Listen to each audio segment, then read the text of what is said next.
A School Story by M.R. James, read by Andrew Hirst. Two men in a smoking room were talking of their private school days. "At our school," said A, "we had a ghost's footmark on the staircase." "What was it like?" "Oh, very unconvincing. Just the shape of a shoe with a square toe, if I remember right. The staircase was a stone one. I never heard any story about the thing." "That seems odd, when you come to think of it. Why didn't someone invent one, I wonder?" "You can never tell with little boys. They have a mythology of their own. There's a subject for you, by the way. The folklore of private schools." "Yes. The crop is rather scanty, though.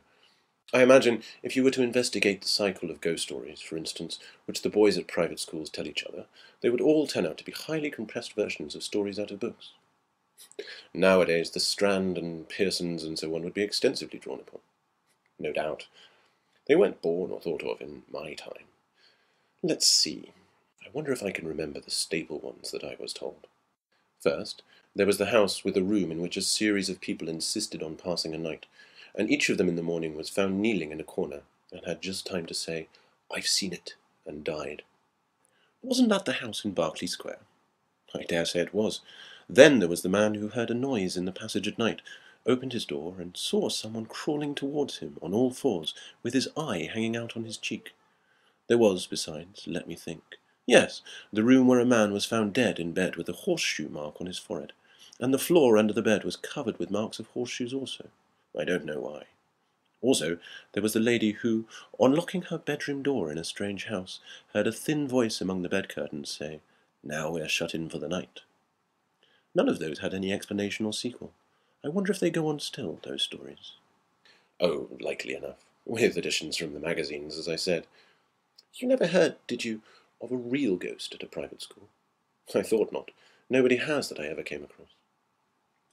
"From the way in which you said that, I gather that you have." "I really don't know, but this is what was in my mind. It happened at my private school 30-odd years ago, and I haven't had... I really don't know, but this is what was in my mind. It happened at my private school 30-odd years ago, and I haven't any explanation of it. The school I mean was near London. It was established in a large and fairly old house, a great white building with very fine grounds about it. There were large cedars in the garden, as there are in so many of the older gardens in the Thames Valley, and ancient elms in the 3 or 4 fields which we used for our games. I think probably it was quite an attractive place, but boys seldom allow that their schools possess any tolerable features. I came to the school in the September, soon after the year 1870, and among the boys who arrived on that same day was one whom I took to, a Highland boy whom I will call MacLeod. I needn't spend any time in describing him. The main thing is that I got to know him very well. He was not an exceptional boy in any way, not particularly good at books or games, but he suited me. The school was a large one. There must have been from 120 to 130 boys there as a rule, and so a considerable staff of masters was required, and there were rather frequent changes among them. One term, perhaps it was my 3rd or 4th, a new master made his appearance. His name was Samson. He was a tallish, stoutish, pale, black-bearded man. I think we liked him. He had travelled a good deal, and had stories which amused us on our school walks, so that there was some competition among us to get within earshot of him. I remember, too, dear me, I've hardly thought of it since then, that he had a charm on his watch-chain that attracted my attention one day, and he let me examine it.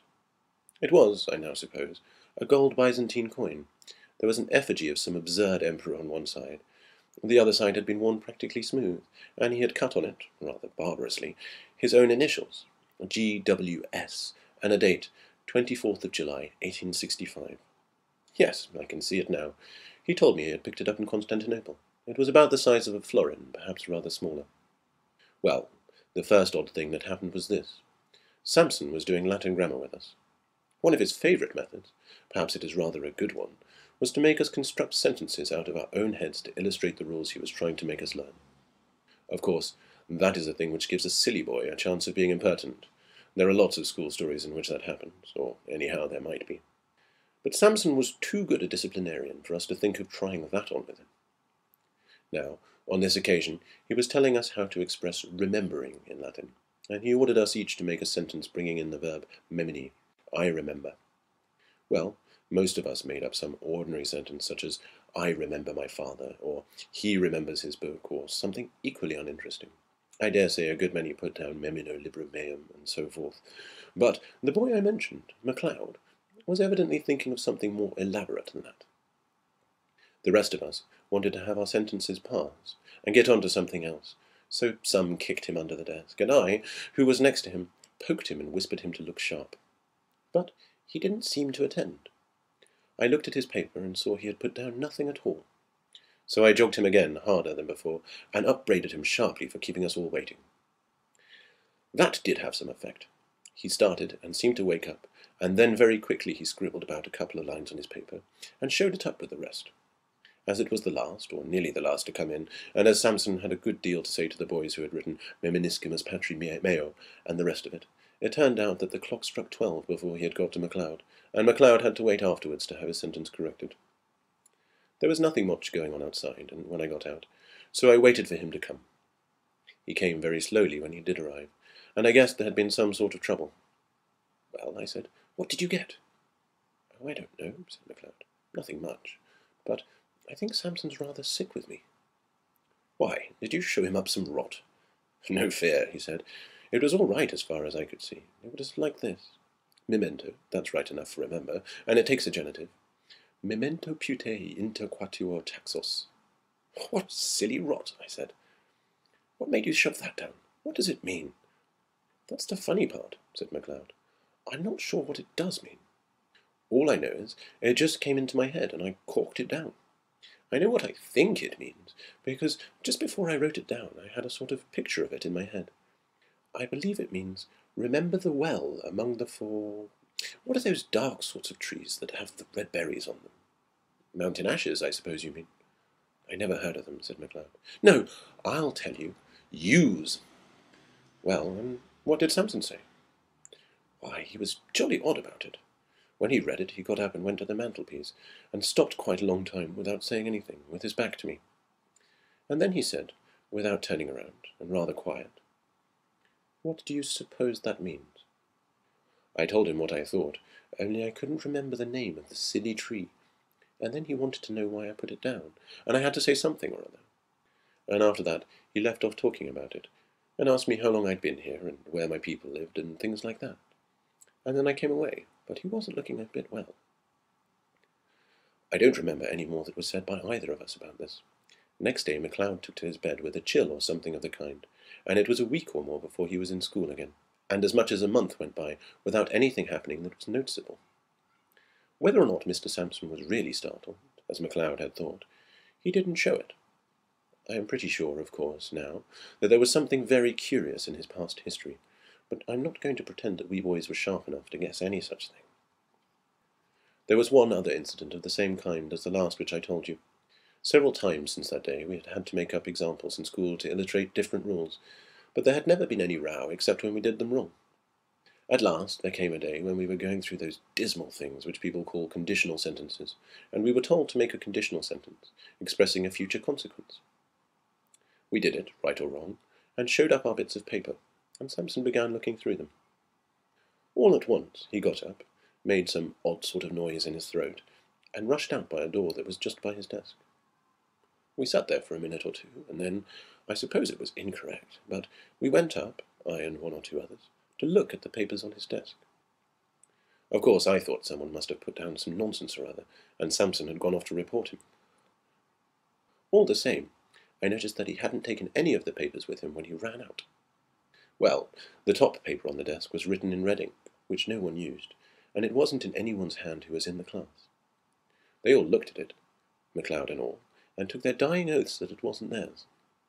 Then I thought of counting the bits of paper, and of this I made quite certain, that there were 17 bits of paper on the desk, and 16 boys in the form. Well, I bagged the extra paper and kept it, and I believe I have it now. And now you all want to know what was written on it. It was simple enough, and harmless enough, I should have said. Si tu non veneris ad me, ego veniam ad te, which means, I suppose, if you don't come to me, I'll come to you. Could you show me the paper? Interrupted the listener. Yes, I could, but there's another odd thing about it. That same afternoon I took it out of my locker. I know for certain it was the same bit, for I made a finger mark on it, and no single trace of writing of any kind was there on it. I kept it, as I said, and since that time I have tried various experiments to see whether sympathetic ink had been used, but absolutely without result. So much for that. After about half an hour, Samson looked in again, said he had felt very unwell, and told us we might go. He came rather gingerly to his desk, and gave just one look at the uppermost paper, and I suppose he thought he must have been dreaming. Anyhow, he asked no questions. That day was a half-holiday, and next day Samson was in school again, much as usual. That night, the third and last incident in my story happened. We, MacLeod and I, slept in a dormitory at right angles to the main building. Samson slept in the main building on the first floor. There was a very bright full moon. At an hour which I can't tell exactly, but some time between 1 and 2, I was woken up by somebody shaking me. It was MacLeod, and a nice state of mind he seemed to be in. "Come," he said, "come, there's a burglar getting in through Samson's window." As soon as I could speak, I said, "Well, why not call out and wake everybody up?" No, he said, "I'm not sure who it is. Don't make a row, come and look." Naturally, I came and looked, and naturally there was no one there. I was cross enough, and should have called MacLeod plenty of names, only I couldn't tell why. It seemed to me that there was something wrong, something that made me very glad I wasn't alone to face it. We were still at the window looking out, and as soon as I could, I asked him what he had heard or seen. "I didn't hear anything at all," he said, "but about 5 minutes before I woke you, I found myself looking out of this window here, and there was a man sitting or kneeling on Samson's windowsill and looking in, and I thought he was beckoning." "What sort of man?" MacLeod wriggled. "I don't know," he said, "but I can tell you one thing. He was beastly thin, and he looked as if he was wet all over, and," he said, looking round and whispering as if he hardly liked to hear himself, "I'm not at all sure that he was alive." We went on talking in whispers some time longer, and eventually crept back to bed. No one else in the room woke or stirred the whole time. I believe we did sleep a bit afterwards, but we were very cheap next day. And next day Mr. Samson was gone, not to be found, and I believe no trace of him has ever come to light since. In thinking it over, one of the oddest things about it all has seemed to me to be the fact that neither MacLeod nor I ever mentioned what we had seen to any third person whatever. Of course, no questions were asked on the subject, and if they had been, I am inclined to believe that we could not have made any answer. We seemed unable to speak about it. "That is my story," said the narrator. "The only approach to a ghost story connected with a school that I know, but still, I think, an approach to such a thing." The sequel to this may perhaps be reckoned highly conventional, but a sequel there is, and so it must be produced. There had been more than one listener to the story, and in the latter part of that same year, or of the next, one such listener was staying at a country house in Ireland. One evening, his host was turning over a drawer full of odds and ends in the smoking room. Suddenly, he put his hand upon a little box.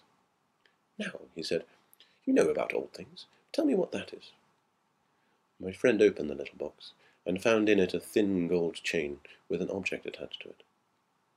He glanced at the object, and then took off his spectacles to examine it more narrowly. "What's the history of this?" he asked. "Odd enough," was the answer. "You know the yew thicket in the shrubbery? Well, a year or two back we were cleaning out the old well that used to be in the clearing here, and what do you suppose we found?" "Is it possible that you found a body?" said the visitor, with an odd feeling of nervousness. "We did that, but what's more, in every sense of the word, we found 2. "Good heavens! 2? Was there anything to show how they got there? Was this thing found with them?" "It was, amongst the rags of the clothes that were on one of the bodies. A bad business, whatever the story of it may have been. One body had the arms tight around the other. They must have been there 30 years or more, long enough before we came to this place. You may judge we filled the well up fast enough. Do you make anything of what's cut on that gold coin you have there?" "I think I can," said my friend, holding it to the light, but he read it without much difficulty. "It seems to be GWS, 24th of July, 1865.